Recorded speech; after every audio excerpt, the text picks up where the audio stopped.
Was fully planning on working remotely today, but I took the drive this morning with the morning commute crew to get to Panera for some bagels for several reasons. One being that we have a little 8-ounce block of cream cheese that we used for a recipe that we weren't super crazy about. So now we just have this like half block of cream cheese just sitting there, and my first thought was just like pick up some bagels and we'll finish it off that way. Second of all, tomorrow is Valentine's Day, so I thought it would be kind of a cute little surprise. And third, we got 5 to 6 inches of snow throughout the day yesterday, and it's supposed to snow on Friday, tomorrow, and Saturday, so it's just going to keep building up, and it's very possible that we're just not going to be leaving the house over the next few days. So I figure if I want to do this, today's the day to do it. I also might go pick up a gallon of milk because we did run out of milk also, and I really like having milk to make lattes at home. Let's head into Panera. It's pretty busy already. I was not expecting it to be. It's literally before 8 a.m. right now. Let's go look.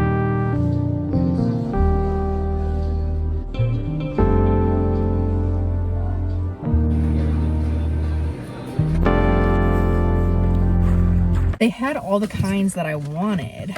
I think I want to check them though, just to make sure I have all 6 in here. 1, 2, 3, 4, 5, 6. Perfect. Let's go find some milk. I'm not sure where exactly I want to go.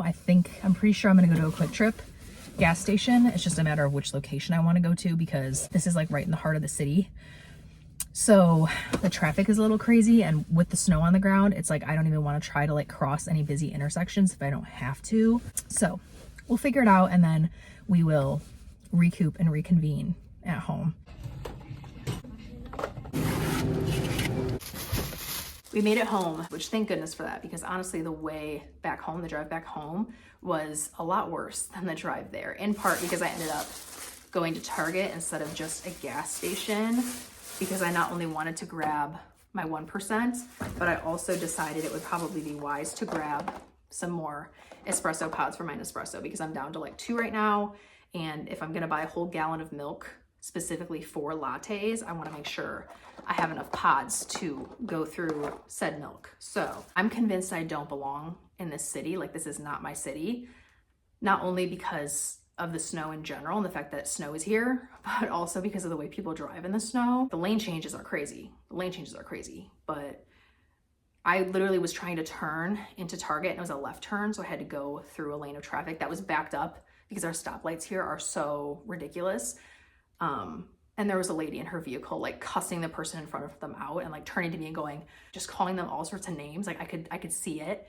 And she was like visibly angry, and I was like, I can't even like look at that right now. Like I don't want to receive whatever energy she's putting out into the world right now. Anyway, it's a little bit after 8 a.m. right now, so I need to start getting set up for the workday. Before I do, we're gonna make ourselves a little latte. I've been obsessed in particular with this one recipe. It's called the Teddy Graham latte, and I think it's all over TikTok. So if you have TikTok, you've probably seen it. I personally saw it on YouTube Shorts. But it's basically a little bit of brown sugar, a little bit of cinnamon, a little bit of honey in the bottom of your glass, brew some espresso over top, pour your milk in, add your ice. So good. Like if you like brown sugar, cinnamon kind of drinks, like the brown sugar shaken espresso, anything like that, you will love this. It's so good. We are just gonna spend the day together. Let's make our coffee, let's get our work set up, and then I will definitely be checking in around lunchtime.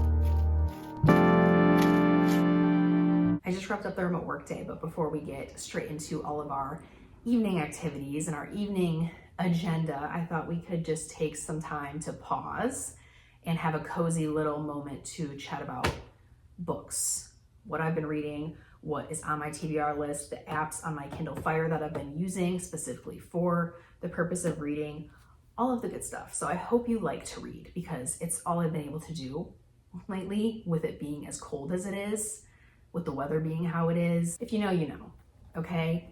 But I just wanted to quickly shout out some of the apps that I've been loving on this Kindle Fire. If you have one, if you're looking to invest, my mom got this for me for Christmas and she said it went on like a crazy sale, so maybe it'll do that again. But the first one I have to say is the Libby app. If you have a public library membership, you may have heard of this. This is basically what a lot of libraries will use to allow you to check out books and then download them onto a device like this, as opposed to like doing the physical method where you go to the library, you grab the book, you check it out, scan the barcode, take it home with you, all of the hassle basically. This provides you a means to still support the library system, but do it in a more convenient way for you. I've just been loving it because number one, it allows me to check out good books, like new releases, popular releases. They may have a hold time on them, but I'm able to check them out at some point and read them for free. And even better, after I'm done reading them, I don't have a physical paperback I need to find a spot for in my house. You know what I mean? So I really love the whole process with this. Again, the hold times aren't great, where you have to wait for other readers to finish reading before you're able to have access, but it's really easy to find other titles that are available to you right away. Or say you have a bunch of paperbacks handy that you can use as like fillers in between those waiting periods. It's really nice. Highly recommend supporting your local library. On a different note, this isn't really reading related, but it kind of is. I love this Olive Tree Bible Study app. It's literally just the Bible that you can read on your tablet and highlight and make notes and things like that, just as you would with a physical handheld copy of the Bible. I still really like my paper copy, I'm not gonna lie to you, but I think this is gonna be really handy for travel if I just want all of my resources in one place. I also have been loving the Daily Bread app. It's called Our Daily Bread, and I will go to the homepage every day strictly for the Daily Devo. I don't really know what else this app is capable of, but I love doing the Daily Devos because it gives you a Bible verse, and you can either click read and you can read through all of it. You can also play it if you want it to be spoken to you, but it gives you a Bible verse. It gives you a few paragraphs to read specific examples or like a specific story that applies, a reflection question, and then a prayer. And I feel like that's a really easy way, if all else, to connect with the Lord at some point during my day. The last app I'll mention is the one that I actually have my current 2025 reads list in. This is the Microsoft Office To Do app. I really like it. It's just like a list app. It's really nothing special. Like if you have an iPad, it's probably nothing crazy, but for the Kindle, there's not a ton of different applications available to install. So if you have this particular device and you are into lists, this is probably the best list app you could find. With that though, I'll quickly go through the 4 reads that I have on this list so far for 2025. The first one being The Case for Christ by Lee Strobel. That one is a nonfiction Christian book in which a former journalist and attorney goes and interviews different scholars in different areas of expertise: archaeology, philosophy, history, just like all of the different fields, medical field, different fields like that, to basically investigate the case for Christ and just finding different things that validate that story and that piece of history. That book was really nice and like affirming that the Bible is credible, and it is as credible as any other piece of history, any other book of history, any other religion of history, actually even more so than other religions. So anyway, the other book I read was Killing Floor, which is the first Reacher novel by Lee Child. It's also a TV series, which is actually why I started it, because Hunter and I started to watch it. And that might have biased my review towards the actual book because I watched the series as I was reading the book a little bit. So I ended up at a 2 out of 5, which might be a little brutal, but again, like the series might have biased me a little bit on it. So nothing too special. It was like a crime action type of novel. A Court of Wings and Ruin and A Court of Frost and Starlight. I finished both of those. Those are books 3 and 4 of the Court of Thorns and Roses series by Sarah J. Maas. And I rated the 4th book a 3 out of 5. I think I would give A Court of Wings and Ruin, the third book, I think I would have to give that one a 5 out of 5. Like, that was probably the best book I've ever read. I really enjoyed it. If you haven't picked up that series, please just do it. And it's very like fantasy, very out there, and I never thought I would get into it like that, but I really have. Like, probably the best book series I've picked up in a long, long, long time. The last book I'm currently reading is Joyce Meyer, A Battlefield of the Mind, and that is on here through my local library. And this is another Christian nonfiction, but it's more of like a self-help kind of book. It's not like delving into research like Case for Christ did. This one is just scripture-based, like, knowledge and guidance. Another thing I love about having the Kindle is that I can click on text and highlight it, and then when I want to go back and look at it, I can click up here, I think, and it will show me all of the text I highlighted, so I can just go through it at the end of the book. But anyway, I'm only page 22 out of 271, 12% of the way into the book, so I can't even begin to tell you how I feel about it yet, but I need to get back to it because I've fallen off the reading grind a little bit. Next, really quickly, let's talk about my TBR. This is, 5 books that I have to get to at some point. I think these are the only books in my house right now that I haven't read in full. So basically, I'm just trying to get through every paper copy of a book that I have. These two my mom actually gave me. She likes to order paperbacks, and then she will always give them to me afterwards to read. But this one is Never Lie by Frida McFadden, and this one is All the Dangerous Things by Stacey Willingham.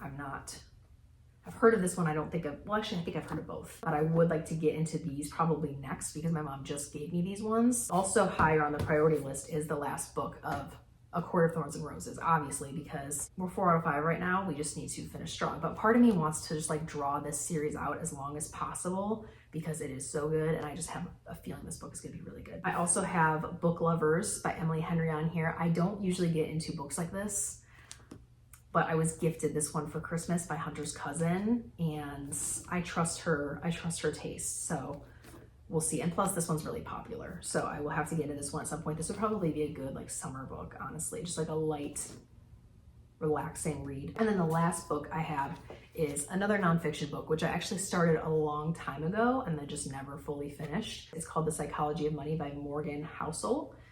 And this is really interesting. It's a really interesting concept. It's basically about like the idea that you can't teach money because money is not it's like a science. It doesn't come down to logic. It comes down to behavior and emotion. So you can go to school and study money. You can have someone teach you exactly what to do with your money, but it's all going to come down to your individual lived experiences with money that's going to drive your decisions with money. This book, Hunter actually read in one of his college classes, and he like talked about it throughout reading it, and he is not a reader at all. Like he does not like to read.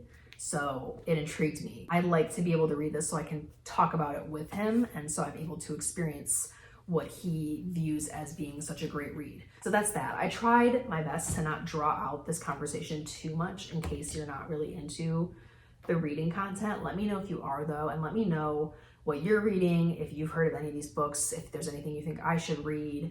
Definitely let me know because we can get it. I can get whatever you recommend on here. No promises it's gonna show up in paperback form, but definitely on here. I'm gonna hop on the walking pad now, try and get this workout in before Hunter gets home from work. I can't decide if I wanna read my book while I'm walking. I've been loving reading on the walking pad. It makes the time go by a lot faster because you're so fixated on the book, and it's harder to like pace it.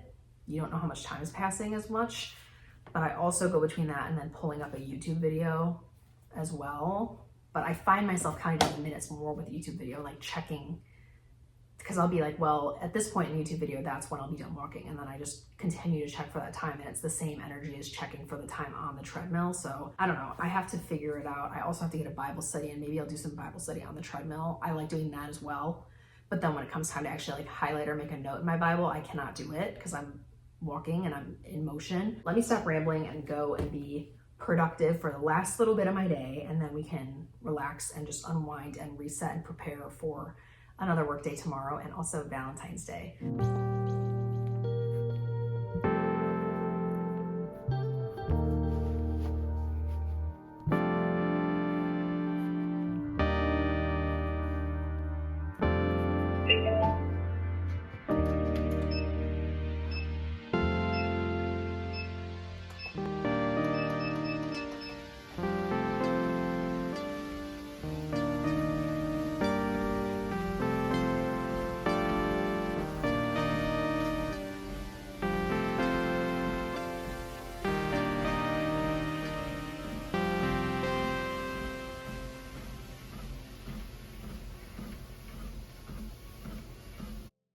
fear that I may have exposed myself in this video and exposed just how brutally, painfully mundane my day-to-day life is.